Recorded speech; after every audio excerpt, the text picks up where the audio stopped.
ಮೀನರಾಶಿ ವೀಕ್ಷಕರಿಗೆಲ್ಲ ಸ್ವಾಗತ. 2026 ಆಗಸ್ಟ್ ತಿಂಗಳಿನ ಮೀನರಾಶಿಯವರ ಮಾಸ ಫಲಿತಾಂಶಗಳು ಹೇಗಿದೆ ಅಂತ ನೋಡೋಣ. ಮೊದಲಿಗೆ ಗ್ರಹ ಸಂಚಾರ ಈ ತರ ಇದೆ. ರಾಹು ಕುಂಭರಾಶಿಯಲ್ಲಿ ಸಂಚಾರ, ಶನಿ ವಕ್ರಿಯಾಗಿ ಮೀನರಾಶಿಯಲ್ಲಿ ಅಂದ್ರೆ ನಿಮ್ಮ ಒಂದು ಜನ್ಮ ರಾಶಿಯಲ್ಲೇ ವಕ್ರಿಯಾಗಿ ಸಂಚಾರವನ್ನ ಮಾಡ್ತಾ ಇದ್ದಾರೆ. ಕೇತು ಸಿಂಹ ರಾಶಿಯಲ್ಲಿ ಸಂಚಾರ, ಗುರು ಕರ್ಕಾಟಕ ರಾಶಿಯಲ್ಲಿ ಸಂಚಾರ. ಆದ್ರೆ ಅಸ್ತಂಗತ ಆಗಿದ್ದಾರೆ. ಆಗಸ್ಟ್ ತಿಂಗಳಿನಲ್ಲಿ 12ನೇ ತಾರೀಕಿನ ತನಕ ಗುರು ಮೌಢ್ಯಮಿ ಅಂದ್ರೆ ಅಸ್ತಂಗತ ಆಗಿರ್ತಾರೆ. ಆಗಸ್ಟ್ 12ನೇ ತಾರೀಕಿನಿಂದ ಅಸ್ತಂಗತ ತ್ಯಾಗವನ್ನು ಮಾಡ್ತಾ ಇದ್ದಾರೆ. ಇನ್ನು ಕುಜ ಈ ತಿಂಗಳು ಪೂರ್ತಿ ಕೂಡ ಮಿಥುನ ರಾಶಿಯಲ್ಲಿ ಸಂಚಾರವನ್ನ ಮಾಡ್ತಾ ಇರ್ತಾರೆ. ಇನ್ನು ಬುಧ ಆಗಸ್ಟ್ 5ನೇ ತಾರೀಕಿನ ತನಕ ಮಿಥುನ ರಾಶಿಯಲ್ಲಿ ಸಂಚಾರ, ಆಗಸ್ಟ್ 5ನೇ ತಾರೀಕು ಕರ್ಕಾಟಕ ರಾಶಿಗೆ ಪ್ರವೇಶವನ್ನು ಮಾಡ್ತಾರೆ. ಆಗಸ್ಟ್ 5ನೇ ತಾರೀಕಿನಿಂದ ಆಗಸ್ಟ್ 22ನೇ ತಾರೀಕಿನ ತನಕನೂ ಕೂಡ ಬುಧ ಕರ್ಕಾಟಕ ರಾಶಿಯಲ್ಲಿ ಸಂಚಾರ, ಆಗಸ್ಟ್ 22ನೇ ತಾರೀಕು ಮತ್ತೆ ಸಿಂಹ ರಾಶಿಗೆ ಪ್ರವೇಶವನ್ನು ಮಾಡ್ತಾರೆ. ಇನ್ನು ರವಿ ಆಗಸ್ಟ್ 17ನೇ ತಾರೀಕಿನ ತನಕ ಕರ್ಕಾಟಕ ರಾಶಿಯಲ್ಲಿ ಸಂಚಾರ, ನಂತರ ಅವರು ಕೂಡ ಸಿಂಹ ರಾಶಿಗೆ ಸ್ವಕ್ಷೇತ್ರ ಆಗಿರ್ತಕ್ಕಂತಹ ಸಿಂಹ ರಾಶಿಗೆ ಪ್ರವೇಶವನ್ನು ಮಾಡ್ತಾ ಇದ್ದಾರೆ ಆಗಸ್ಟ್ 17ನೇ ತಾರೀಕು. ಇನ್ನು ಶುಕ್ರ ಈ ತಿಂಗಳು ಪೂರ್ತಿ ಕೂಡ ನೀಚ ಸ್ಥಾನದಲ್ಲಿ ಅಂದ್ರೆ ಕನ್ಯಾ ರಾಶಿಯಲ್ಲಿ ಸಂಚಾರವನ್ನ ಮಾಡ್ತಾ ಇರ್ತಾರೆ. ಈ ಎಲ್ಲ ಒಂದು ಗ್ರಹ ಸಂಚಾರ ರೀತ್ಯ ಮೀನ ರಾಶಿಯವರಿಗೆ ಮುಖ್ಯವಾಗಿ ನಾನಿಲ್ಲಿ ಒಂದು ಕನ್ಕ್ಲೂಸನ್ನ ಕೊಡ್ಲೇಬೇಕು. ನಾನು ನಿಮಗೆ ಅರ್ಥ ಮಾಡಿಸೋ ಉದ್ದೇಶ ಆಗಿರುತ್ತೆ. ಸಾಕಷ್ಟು ಜನ ರಾಶಿ ಫಲಿತಾಂಶ ಇದನ್ನೇ ನಂಬ್ಕೊಂಡು ಹೋಗ್ತಾ ಇರ್ತೀರಾ, ನಿಮಗೆ ಗೊತ್ತಿರೋದಿಲ್ಲ ಅಂತ ಹೇಳ್ಬಿಟ್ಟು ನಾನು ನಿಮಗೆ ಒಂದು ಸ್ಪಷ್ಟತೆಯನ್ನು ಕೊಡ್ತಾ ಇದ್ದೇನೆ. ನೀವು ಕೂಡ ಸ್ವಲ್ಪನಾದ್ರೂ ಅರ್ಥ ಮಾಡ್ಕೋಬೇಕು. ಸುಮ್ಮನೆ ಎಲ್ಲರೂ ಯಾವ ಚಾನಲ್ ಅವರು ಏನ್ ಹೇಳಿದ್ರು ಕೂಡ ನಂಬಿ ನಾನು ಈ ತರ ಅಂತ ಅಂದ್ಕೊಂಡ್ಬಿಟ್ಟು ಕುಗ್ಗಿ ಹೋಗ್ತಕ್ಕಂಥದ್ದು ಅಥವಾ ಭಯ ಪಡ್ತಕ್ಕಂಥದ್ದು ಅವಶ್ಯಕತೆ ಇರೋದಿಲ್ಲ. ಸ್ವಲ್ಪನಾದ್ರೂ ನೀವು ಕೂಡ ಅರ್ಥ ಮಾಡ್ಕೋಬೇಕು ಅನ್ನೋ ಉದ್ದೇಶದಿಂದ ನಾನು ನಿಮಗೆ ಹೇಳ್ತಾ ಇದ್ದೇನೆ. ಕೊರೀತಾ ಇದ್ದಾರೆ ಅಥವಾ ಇನ್ನೊಂದಿನೊಂದು ಬೈಕೊಳ್ಳೋದಕ್ಕೆ ಹೋಗ್ಬೇಡಿ. ಸೊ ಮೊದಲನೇದಾಗಿ ರಾಶಿ ಅಂದ್ರೆ ಏನು? ನಾವು ಯಾವ ದಿನ ಹುಟ್ಟಿರ್ತೀವೋ, ಯಾವ ದಿನಾಂಕ, ಯಾವ ತಿಂಗಳು, ಯಾವ ವರ್ಷ, ಯಾವ ಒಂದು ದಿನದಲ್ಲಿ ಹುಟ್ಟಿರ್ತೀವೋ ಆ ದಿನದಂದು ಚಂದ್ರ ಯಾವ ಮನೆಯಲ್ಲಿ ಇರ್ತಾರೋ ಅಂದ್ರೆ ಯಾವ ರಾಶಿಯಲ್ಲಿ ಸ್ಥಿತರಾಗಿರ್ತಾರೋ ಅದನ್ನ ನಾವು ಜನ್ಮ ರಾಶಿ ಅಂತ ನಾವು ಕರಿತೀವಿ. ಚಂದ್ರ ಅಂದ್ರೆ ಈಗ ನಿಮ್ದು ಮೀನ ರಾಶಿ ಅಂದ್ರೆ ನೀವು ಚಂದ್ರ ಇಲ್ಲಿ ಇದ್ದಾಗ ನೀವು ಹುಟ್ಟಿರ್ತೀರ. ಚಂದ್ರ ಅಂದ್ರೆ ಏನು? ಮನಸ್ಸು ಕಾರಕ. ಅಂದ್ರೆ ಈ ಚಂದ್ರನಿರುವ ಸ್ಥಾನದಿಂದ ಗ್ರಹಗಳ ಸಂಚಾರ ಒಂದೊಂದೇ ರಾಶಿಗೆ ಬದಲಾವಣೆ ಆಗ್ತಾ ಇರ್ಬೇಕಾದ್ರೆ ನಮ್ಮ ಮನಸ್ಸಿನ ಮೇಲೆ ಪ್ರಭಾವ ಬೀಳ್ತಾ ಇರುತ್ತೆ. ಈಗ ನಿಮಗೆ ಸಾಡೆ ಸಾತಿ ಶನಿ ನಡೀತಾ ಇದೆ ಅಂದ್ರೆ ಚಂದ್ರನಿರುವ ಮನೆಯಲ್ಲಿ ಶನಿ ಬಂದು ಕುತ್ಕೊಂಡಾಗ ನಿಮ್ಮ ಮನಸ್ಸಿನ ಮೇಲೆ ಸಾಕಷ್ಟು ಪರಿಣಾಮ ಬೀಳ್ತಾ ಇರುತ್ತೆ.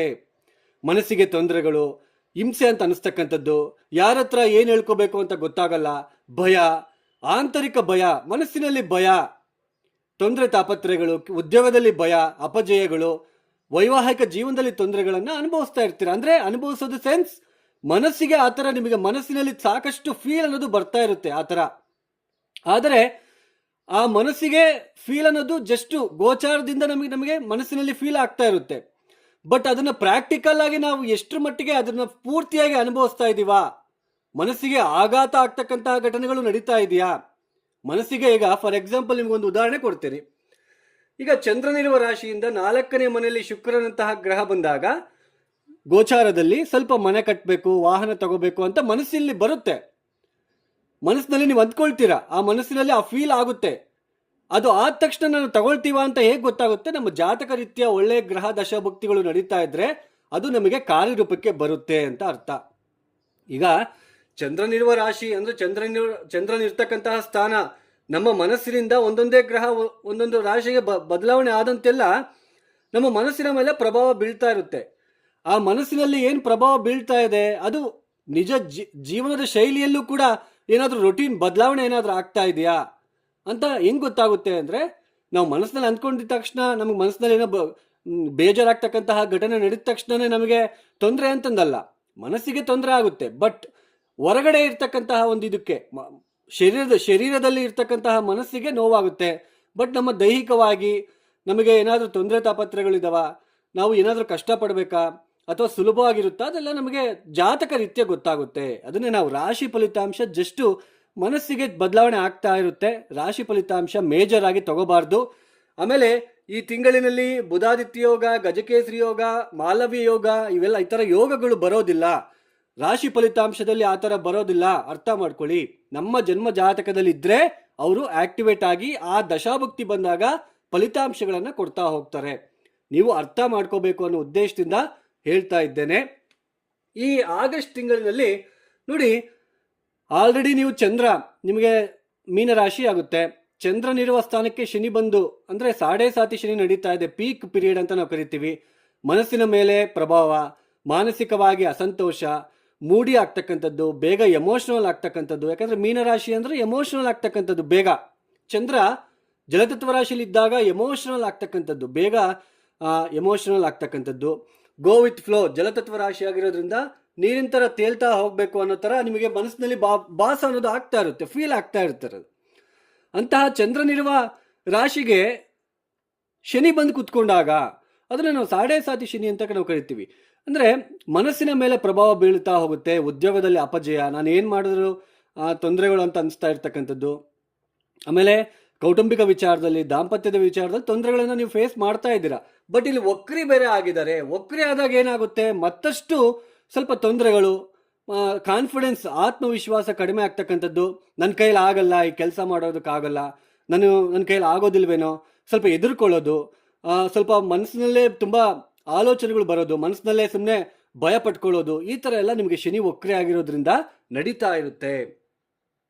ಅಂದರೆ ಈ ಚಂದ್ರ ಅಂದರೆ ಮನಸ್ಸಿನಲ್ಲಿ ಈ ಥರ ಬರ್ತಾ ಇರುತ್ತೆ ಶನಿ ವಕ್ರಿ ಆಗಿರೋದ್ರಿಂದ. ಬಟ್ ನಿಮ್ಮ ಜಾತಕ ರೀತ್ಯ ಯಾವ ದಶೆ ನಡೀತಾ ಇದೆ, ಶನಿ ಮಹಾದಶ ಏನಾದರೂ ನಡೀತಾ ಇದ್ರೆ ಮತ್ತಷ್ಟು ಕಠಿಣ ಸಮಯ ಇದು. ಯಾಕೆಂದ್ರೆ ಜಾತಕ ರೀತ್ಯನೂ ಶನಿ ಮಹಾದಶ, ಗೋಚಾರದಲ್ಲಿ ಸಾಡೆ ಸಾತಿ ಶನಿ ಬೇರೆ ವಕ್ರಿ. ಈ ಸಮಯದಲ್ಲಿ ತುಂಬಾ ಹುಷಾರಾಗಿರ್ಬೇಕು. ಶನಿ ಯಾವ ರಾಶಿಯಲ್ಲಿ ನೀವು ಸ್ಥಿತರಾದಾಗ ಹುಟ್ಟಿದಿರೋ ಅದು ಯಾವ ಮನೆ, ಇವಾಗ ದಶಮ ಸ್ಥಾನದಲ್ಲಿ ಇದ್ದಾಗ ನೀವು ಹುಟ್ಟಿದಿರಾ ಅಂತ ಇಟ್ಕೊಳ್ಳಿ. ಶನಿ ನಿಮ್ಮ ಲಗ್ನಕ್ಕೆ ದಶಮ ಸ್ಥಾನದಲ್ಲಿ ಇದ್ದಾಗ ಹುಟ್ಟಿದಿರಾ ಅಂತ ಇಟ್ಕೊಳ್ಳಿ. ಈಗ ಶನಿ ವಕ್ರಿ ಆಗಿರೋದ್ರಿಂದ ನಿಮ್ಮ ಡ್ಯೂಟೀಸ್, ನಿಮ್ಮ ರೆಸ್ಪಾನ್ಸಿಬಿಲಿಟೀಸ್ನ ತಪ್ಪಿಸ್ಕೋಬಾರ್ದು. ಉದ್ಯೋಗ ಬಿಟ್ಬಿಡೋದು, ನನ್ನ ಕೈಲಿ ಆಗಲ್ಲ ಅಂತ ಅನ್ಕೊಳೋದು, ಈ ಥರ ಎಲ್ಲ ಮಾಡಿದ್ರೆ ಮತ್ತೆ ಸಾಕಷ್ಟು ತೊಂದರೆಗಳನ್ನು ಅನುಭವಿಸಬೇಕಾಗುತ್ತೆ. ಅರ್ಥ ಮಾಡ್ಕೊಳ್ಳಿ. ಸ್ವಲ್ಪ ಶನಿ ವಕ್ರಿ ಆಗಿರೋದು ಯಾವ ದಶೆ ನಡೀತಾ ಇದೆ ಅದು ಮುಖ್ಯ. ಆಮೇಲೆ ನೀಚ ಶುಕ್ರ ಬೇರೆ ಇದ್ದಾರೆ ಸಪ್ತಮ ಸ್ಥಾನದಲ್ಲಿ. ಸ್ವಲ್ಪ ನೋಡಿ, ಶುಕ್ರ ಅಂದರೆ ಸೌಹಾರ್ದ್ಯ, ಪ್ರೀತಿ, ಒಂದು ಬಾಂಡಿಂಗು, ಮತ್ತಮೇಲೆ ಹೆಂಡತಿ, ಭೋಗ ವಸ್ತುಗಳು, ಉತ್ತಮವಾಗಿರ್ತಕ್ಕಂತಹ ತಿಂಡಿ ತಿನಿಸುಗಳು, ಪರ್ಫ್ಯೂಮ್, ಇದೆಲ್ಲ ಬರುತ್ತೆ. ಶುಕ್ರ ನೀಚ ಸ್ಥಾನದಲ್ಲಿ ಇರೋದ್ರಿಂದ ಗಂಡ ಹೆಂಡತಿಯರ ಮಧ್ಯೆ ಪರಸ್ಪರ ತೊಂದರೆ ತಾಪತ್ರಯಗಳು, ನಿಮ್ಮ ಹೆಂಡತಿ ವಿಚಾರದಲ್ಲಿ ತೊಂದರೆಗಳಾಗಿರ್ಬೋದು, ಅಥವಾ ನಿಮ್ಮ ಹೆಂಡತಿಗೆ ಆರೋಗ್ಯದಲ್ಲಿ ವ್ಯತ್ಯಾಸಗಳು, ಅಥವಾ ಹತ್ತಿರದ ಯಾವುದಾದ್ರೂ ರಿಲೇಟಿವ್ ಹೆಣ್ಣಿನ ಜೊತೆ ಅಥವಾ ಯಾವುದೋ ಒಂದು ಪರಸ್ತ್ರೀಯರ ಜೊತೆ ಸ್ವಲ್ಪ ಮನಸ್ಪರ್ಧೆಗಳು, ಅಥವಾ ಮನಸ್ಸಿಗೆ ಆಘಾತ ನೀಡತಕ್ಕಂಥ ಘಟನೆಗಳು. ನೀನು ಅವತ್ತು ಆ ಥರ ನನಗೆ ಅಂದಿದ್ದೆ ಅಂತ ಹೇಳ್ಬಿಟ್ಟು ನಿಮಗೆ ಇವಾಗ ಬಂದು ಇಲ್ಲಿ ಶುಕ್ರ ನೀಚ ಸ್ಥಾನದಲ್ಲಿ ಇರೋದ್ರಿಂದ ಆ ಥರ ನಿಮಗೆ ಮಾತುಗಳು ಬರುತ್ತೆ. ಇಲ್ಲಿ ನಿಮಗೆ ಶನಿ ಬೇರೆ ವಕ್ರ ಆಗಿರೋದ್ರಿಂದ ನಿಮಗೆ ಭಯ ಪಡಿಸ್ತಾ ಹೋಗುತ್ತೆ. ನೀನು ಅವತ್ತು ಆ ಥರ ಮಾತು ಹೇಳಿದ್ದೆ, ನಾನು ಏನಾದರೂ ನೋಡ್ಕೊಳ್ತೀನಿ ಅನ್ನೋ ಮಾತು ಬಂದಾಗ ನಿಮಗೆ ಇಲ್ಲಿ ಶನಿ ಬೇರೆ ವಕ್ರ ಆಗಿರೋದ್ರಿಂದ ಭಯ ಪಟ್ಕೊಳ್ತೀರಾ. ಇನ್ನರ್ ಫೀಲಿಂಗು ಅಂದರೆ ಮನಸ್ಸಿನಲ್ಲಿ ಭಯ ಪಡೋದು ಇರುತ್ತೆ. ಸ್ವಲ್ಪ ಪರಸ್ತ್ರೀಯರ ವಿಚಾರದಲ್ಲಿ ಹುಷಾರಾಗಿರಬೇಕು. ಗಂಡ ಹೆಂಡತಿರ ಮಧ್ಯೆ ಸೌಹಾರ್ದ್ಯ, ಸ್ವಲ್ಪ ಹುಷಾರಾಗಿರ್ಬೇಕು ಈ ಸಮಯದಲ್ಲಿ. ನಿಮ್ಮ ಪಾಡಿ ನೀವು ಆರಾಮಾಗಿರಬೇಕು. ಇಲ್ಲ ಅಂದರೆ ಸ್ವಲ್ಪ ತೊಂದರೆಗಳು ಸ್ವಲ್ಪ ಬರ್ತಾ ಇರುತ್ತೆ, ಅದ್ರ ಕಡೆ ಗಮನ ಕೊಡಿ. ಆಮೇಲೆ ಜನ್ಮರಾಶಿಯಿಂದ ಆಮೇಲೆ ಇಲ್ಲಿ ಚತುರ್ಥ ಸ್ಥಾನದಲ್ಲಿ ಕುಜ ಇರೋದು ಸ್ವಲ್ಪ ಬೇಗ ಎಮೋಷನಲ್. ಅರ್ಧಾಷ್ಟಮ ಕುಜ, ಬೇಗ ಕೋಪ ಬರೋದು. ಉದ್ಯೋಗದಲ್ಲಿ ಸ್ವಲ್ಪ ಶನಿ ಬೇರೆ ವಕ್ರಿ, ಶನಿ ವಕ್ರಿ ದೃಷ್ಟಿ ಕೂಡ ದಶಮ ಸ್ಥಾನದ ಮೇಲೆ ಇದೆ, ಕುಜನ ದೃಷ್ಟಿ ಕೂಡ ದಶಮ ಸ್ಥಾನದ ಮೇಲೆ ಇದೆ. ಅವಸರ ಮಾಡಿಕೊಂಡು ಕೆಲಸಗಳು ಬಿಟ್ಟು ಬರೋದು ಅಥವಾ ಕೆಲಸ ಕಳ್ಕೊಳ್ತಕ್ಕಂತಹದ್ದು ಘಟನೆಗಳು ನಡೆಯುವ ಸಾಧ್ಯತೆ ಇರುತ್ತೆ. ಸ್ವಲ್ಪ ಹುಷಾರಾಗಿರ್ಬೇಕು. ಆದರೂ ಆಗಸ್ಟ್ 12ನೇ ತಾರೀಕಿನ ನಂತರ ಗುರು ಅಸ್ತಂಗತ ತ್ಯಾಗ ಮಾಡ್ತಾರೆ. ಸ್ವಲ್ಪ 12ನೇ ತಾರೀಕಿನ ನಂತರ ಗುರುವಿನ ದೃಷ್ಟಿ ಶನಿ ಮೇಲೆ ಬೀಳ್ತಾ ಇರೋದು ಸ್ವಲ್ಪ ಪ್ಲಸ್ ಆಗುತ್ತೆ. ಆಗಸ್ಟ್ 12ನೇ ತಾರೀಕಿನ ತನಕ ಸ್ವಲ್ಪ ಹುಷಾರಾಗಿರಿ. ಅದಾದ ನಂತರ ಮತ್ತೆ ನಿಮಗೆ ಗುರುಬಲ ಅನ್ನೋದು ಸ್ವಲ್ಪ ಆ್ಯಡ್ ಆಗ್ತಾ ಹೋಗುತ್ತೆ. ಇಷ್ಟು ದಿನ ಅಸ್ತಂಗತ ಆಗಿದ್ರು. ನಾವು ಮಠ ಮಧ್ಯಾಹ್ನ ತಲೆ ಎತ್ತು ಮೇಲ್ಗಡೆ ನೋಡಿದ ತಕ್ಷಣ ಸೂರ್ಯನನ್ನು ಕಣ್ಣು ಕುಕ್ಕುತ್ತೆ, ಕಣ್ಣು ಬಿಡೋಕ್ಕಾಗಲ್ಲ. ಒಂದು 5 ನಿಮಿಷ 2 ನಿಮಿಷ ಕಣ್ಣು ಮಂಜಾಗ್ಬಿಡುತ್ತೆ. ಅದೇ ತರಹನೇ ಗುರುವಿನ ಜೊತೆ ಸೂರ್ಯನ ಒಂದು ಸಂಚಾರ ನಡೀತಾ ಇರೋದ್ರಿಂದ ಗುರು ಅಸ್ತಂಗತ ಆಗಿದ್ದಾರೆ. ಸೊ ಗುರುಬಲ ಸ್ವಲ್ಪ ಕಡಿಮೆ ಆಗ್ತಾ ಇರುತ್ತೆ. ಗುರು ಸಪೋರ್ಟ್ ಮಾಡಲ್ಲ ಈ ಸಮಯದಲ್ಲಿ. ಆದರೆ ಆಗಸ್ಟ್ 12ನೇ ತಾರೀಕಿನ ನಂತರ ಗುರು ಅಸ್ತಂಗದ ತ್ಯಾಗ ಮಾಡ್ತಾ ಇರೋದ್ರಿಂದ ಮತ್ತೆ ಗುರುದೃಷ್ಟಿ ಶನಿ ಮೇಲೆ ಬೀಳ್ತಾ ಇರೋದ್ರಿಂದ ಸ್ವಲ್ಪ ಬೆಟರು, ಉತ್ತಮ ಅಂತ ಅನಿಸುತ್ತೆ. ಸ್ವಲ್ಪ ಧೈರ್ಯ ನಿಮಗೆ ನೀವೇ ಧೈರ್ಯ ತಗೊಳ್ತಕ್ಕಂಥದ್ದು ಅಥವಾ ಯಾರಾದರೂ ಗೈಡೆನ್ಸ್ ಸಿಗ್ತಕ್ಕಂಥದ್ದು ಈ ಥರ ನಿಮಗೆ ಇರುತ್ತೆ. ಸ್ವಲ್ಪ ಪರಸ್ತ್ರೀಯರ ವಿಚಾರದಲ್ಲಿ ಸ್ವಲ್ಪ ಹುಷಾರಾಗಿರಬೇಕು. ಹಾಗೆ ಉದ್ಯೋಗದ ವಿಚಾರದಲ್ಲಿ ಗಾಬರಿ ಅವಸರ ಮಾಡ್ಕೊಳ್ಳೋದಕ್ಕೆ ಹೋಗಬೇಡಿ. ಮನೆಯಲ್ಲಿ ಕೂಡ ಸ್ವಲ್ಪ ಅಸಮಾಧಾನ, ಅಶಾಂತಿ.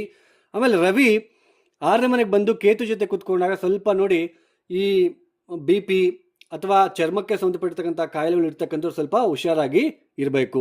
ಆಮೇಲೆ ಚತುರ್ಥಾಧಿಪತಿ ಬುಧ ಪಂಚಮ ಷಷ್ಠ ಸ್ಥಾನದಲ್ಲಿ, ಸಪ್ತಮಾಧಿಪತಿ ಕೂಡ ಆಗ್ತಾರೆ 6ನೇ ಮನೆ ಇರೋದು. ಆಗಲೇ ಹೇಳಿದೆ ಶುಕ್ರ ಬೇರೆ ನೀಚ ಸಪ್ತಮ ಸ್ಥಾನದಲ್ಲಿ, ಸಪ್ತಮಾಧಿಪತಿ ಬುಧನ ಬಲನೂ ಕೂಡ ಕಡಿಮೆ ಇರೋದ್ರಿಂದ ಪಾರ್ಟ್ನರ್ಶಿಪ್ ಏನಿದೆ, ಗಂಡ ಅಥವಾ ಹೆಂಡತಿ ಅಥವಾ ನಿಮ್ಮ ಪಾರ್ಟ್ನರ್ ಲೈಕ್ ಬಿಸ್ನೆಸ್ ಪಾರ್ಟ್ನರ್ ಹತ್ರನೂ ಕೂಡ ಸ್ವಲ್ಪ ಹುಷಾರಾಗಿ ಇರಬೇಕು ಈ ಸಮಯದಲ್ಲಿ. ಇಲ್ಲ ಅಂದರೆ ಸ್ವಲ್ಪ ತೊಂದರೆಗಳು, ತಾಪತ್ರಯಗಳು ಬರ್ತಕ್ಕಂಥದ್ದು ಇರುತ್ತೆ.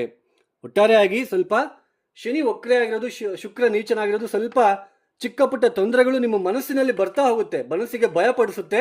ಬಟ್ ಗುರುಬಲ ಇರೋದ್ರಿಂದ ಸ್ವಲ್ಪ ಬೇಗ ನಿವಾರಣೆ ಕೂಡ ಆಗ್ತಾ ಹೋಗುತ್ತೆ. ಉದ್ಯೋಗದಲ್ಲಿ ಅವಸರದ ನಿರ್ಧಾರಗಳನ್ನು ತೆಗೆದುಕೊಳ್ಳಬಾರದು.